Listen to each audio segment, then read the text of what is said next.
And my eye has always seen these moments that look created. They look as if someone's put it all together, but actually I am deriving it from the chaos of the world around me.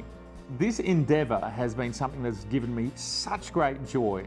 G'day everybody, how you going today? It is so good to see you. I do hope that you are super well. I just want to share an exciting afternoon that I had just yesterday.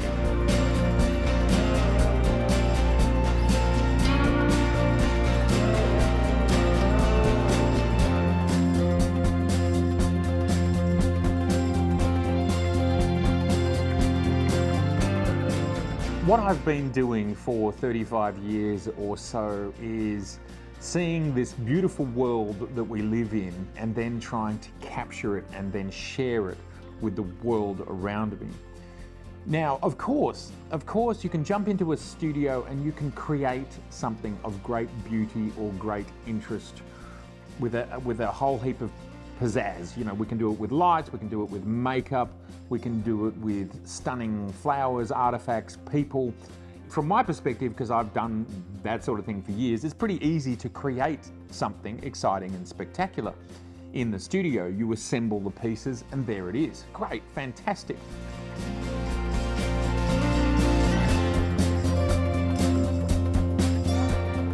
One of my biggest joys in photography has been looking at the chaos of the built and natural world and trying to create something that I find beautiful, balanced, colors, shapes, textures, perspective, and putting that all together in camera in the real world without actually touching, creating, or influencing any part of what I'm photographing. It's literally documentary photography. But it's documentary photography that pushes a little bit harder into trying to create something that is like it's created in a studio.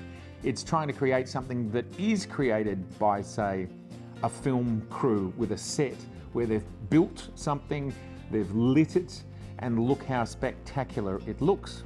And my eye has always seen these moments that look created. They look as if someone's put it all together, but actually I am deriving it from the chaos of the world around me.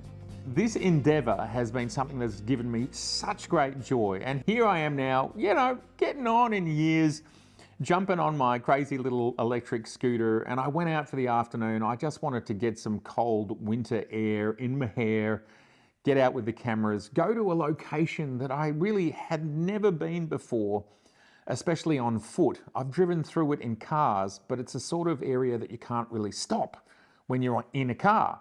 You just can't. It's like a freeway. You can't just stop and get out and take shots. It's not a freeway, but it's like a freeway.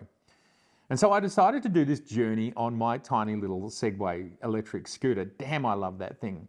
And I'm just so pumped. I think this is the best session I've had in like 18 months or 2 years, where, you know, the way this type of photography works is you go into a new area, a new location, and you cruise around and you start looking for angles and shapes and lights and what are people doing, what are machines doing, and you try and pull all of the elements together to create these pieces of art out of the chaos of the real world. And some of it requires the sun to be in a certain position. Some of it requires vehicles or people to be in a certain position. And you just have to be patient and you have to wait and you have to see it.